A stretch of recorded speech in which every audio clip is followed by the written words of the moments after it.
हमारे चैनल को लाइक करें, शेयर करें और सब्सक्राइब करो और बेल आइकॉन को दबाओ।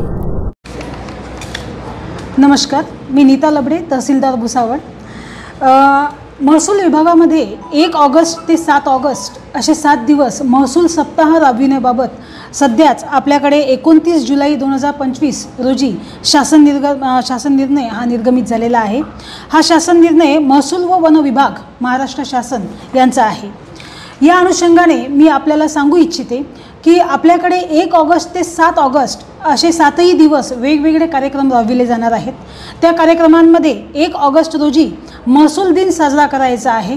महसूल विभागामधील जे सेवानिवृत्त कर्मचारी आहेत किंवा आता सध्या कार्यरत असलेले कर्मचारी आहेत, अधिकारी आहेत, या सर्वांचा आपल्याला प्रमाणपत्र देऊन त्यांच्या कामगिरीबद्दल त्यांचा उल्लेख करून त्यांना आपल्याला प्रमाणपत्र द्यायचे आहेत, त्यांच्याशी संवाद साधायचा आहे। असं स्वरूप हे पहिल्या दिवसाचं आहे।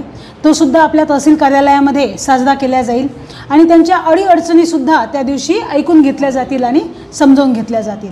त्यानंतर 2 ऑगस्ट रोजी आपल्याला शासकीय जागेवर जेव्हा 2011 पूर्वीपासून रहिवासी प्रयोजनार्थ अतिक्रमण असलेल्या कुटुंबांपैकी अतिक्रमण नियमाकुल करण्यासाठी जे पात्र आहेत अशा लोकांचे प्रस्ताव आपल्याला बीडीओंमार्फत मागवायचे आहेत।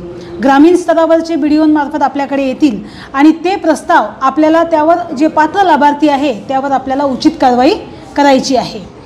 त्यानंतर 3 ऑगस्ट रोजी आपल्याला पांदन आणि शिव रस्ते आपण मोकळे केलेले आहेत। साधारणतः भुसावळ तालुक्यामध्ये आपण 30 ते 35 रस्ते मोकळे केलेले आहेत। त्यामध्ये आपण भूमी अभिलेख विभाग आणि पोलीस विभाग यांचं सहकार्य घेऊन आपण रस्ते मोकळे केलेले आहेत। त्या रस्त्याच्या दोन्ही बाजूंना आपल्याला झाडं लावून म्हणजे वृक्षारोपण करण्याबाबतचे निर्देश प्राप्त झालेले आहेत। ती योजना सुद्धा आपण राबविणार आहोत। त्यासाठी आपण सरपंच, ग्रामसेवक, गावातील काही नागरिक यांचा सुद्धा सहभाग आपण त्यामध्ये शेतकरी यांचा सुद्धा आपण सहभाग घेणार आहोत। त्यानंतर 4 ऑगस्ट रोजी आपल्याला छत्रपती शिवाजी महाराज महाराजस्व अभियान हा प्रत्येक मंडळ निहाय राबवायचा आहे। यामध्ये आपण पाहिलेलं असेल, याआधी सुद्धा आपण हे शिबिर घेतलेलं आहे। प्रत्येक मंडळामध्ये 2 शिबिर आपल्याला घ्यायचे आहेत। प्रत्येक मंडळामध्ये 4 शिबिर घेण्याबाबत शासनाचे निर्देश आहेत। त्यापैकी आपल्याला 15 ऑगस्ट पूर्वी 2 शिबिर कंपल्सरी करायचे होते, ते आपण पूर्ण केलेले आहेत। तरीसुद्धा आता आपल्याला महसूल सप्ताहामध्ये प्रत्येक मंडळामध्ये 1 शिबिर घ्यायचं आहे। त्या शिबिरामध्ये नागरिकांचे